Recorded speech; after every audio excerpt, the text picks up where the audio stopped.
Bonjour et bienvenue sur ma chaîne Vinci.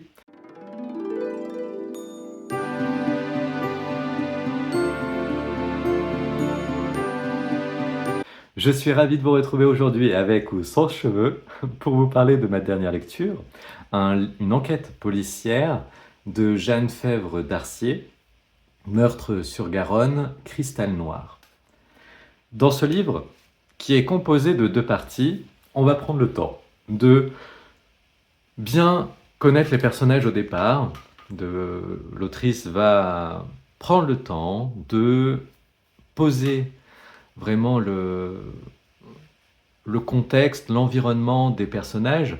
Donc, les principaux sont Gabriel et Valentine et Julia. Gabriel et Valentine sont les parents de Julia, ils sont séparés, je vous laisserai en découvrir la raison. Et ensuite, après un certain nombre de pages où on va découvrir en fait leur histoire, on va avoir 2 enquêtes policières qui vont se rencontrer à un moment donné. La première, c'est celle d'un tueur en série qui s'attaque à des homosexuels qui pratiquent le chemsex, et une autre enquête qui va toucher de plus près Gabriel, Julia et Valentine. Mais je vous laisserai découvrir le tout et comment les deux vont se rencontrer. Ce que j'ai bien aimé dans ce livre-là, c'est justement le fait que les personnages sont étoffés, qu'ils ont voix au chapitre, qu'ils ont tous et toutes leur importance dans l'histoire. Donc ça, c'est ce que j'ai vraiment apprécié.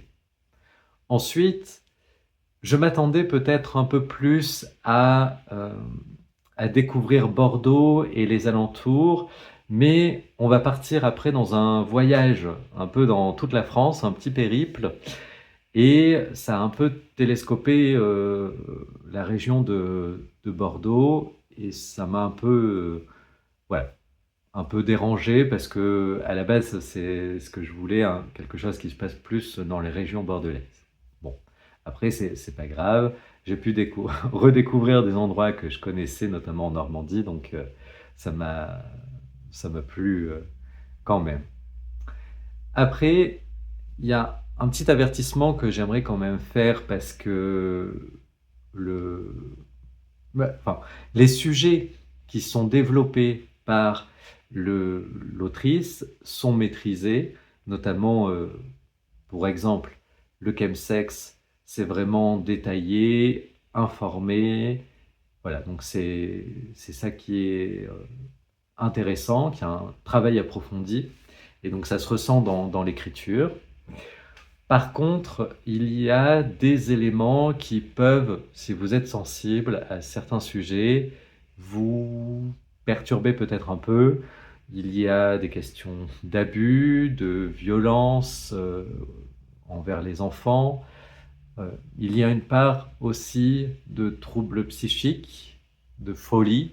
Donc, je fais un peu la distinction entre les deux, mais voilà, il y a du trouble psychique, il y a de la démence aussi à un moment donné. Donc, voilà, si ça peut être déstabilisant à certains moments si, voilà, si vous êtes sensible à ces sujets-là. Donc, je voulais vous prévenir. Ensuite, ce qui m'a plu aussi, c'est les teintes d'humour et parfois le côté un peu loufoque des personnages qui m'ont, voilà, qui m'a plu et qui m'ont fait sourire, voire rire à des moments donnés. Par contre, ce que je regrette, mais là c'est plus en lien avec le travail d'édition, c'est vraiment les coquilles qui se sont glissées dans le livre. Il y en a vraiment une multitude. Voilà. Je les repère pas forcément d'habitude, mais là, il y en a tellement que ça m'a sauté aux yeux. Et c'est condensé surtout sur une partie du livre qui a peut-être la relecture a été un peu plus difficile à ce moment-là, mais en tout cas, ça se ressent. Euh, voilà, un petit peu ce que je pouvais vous dire sur ce livre-là. Je vous encourage à le lire si vous aimez les enquêtes policières, hein, c'est intéressant. Euh, voilà, après, parfois, ça manque un peu de cohérence dans dans les actions, mais c'est pas trop dérangeant, ça, c'est pas rédhibitoire à la lecture. Moi, enfin, en tout cas, je me suis vraiment attaché au personnage et à l'histoire après, c'est ce qui m'a fait continuer et ce que j'ai beaucoup apprécié. Donc, vraiment, ce travail-là, je l'ai trouvé très très bien et ça m'a beaucoup plu. J'arrive maintenant à la fin de cette vidéo, je ne veux pas vous retarder davantage.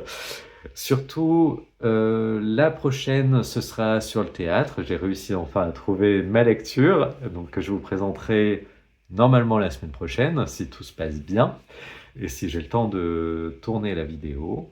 Je vais vous souhaiter une bonne soirée, hein, parce que la nuit tombe quand même tôt en ce moment. Une bonne nuit. Et de bonnes lectures au coin du feu, surtout, avec un petit thé, une tisane, une petite madeleine, voilà, tout ce qui va bien dans cette saison.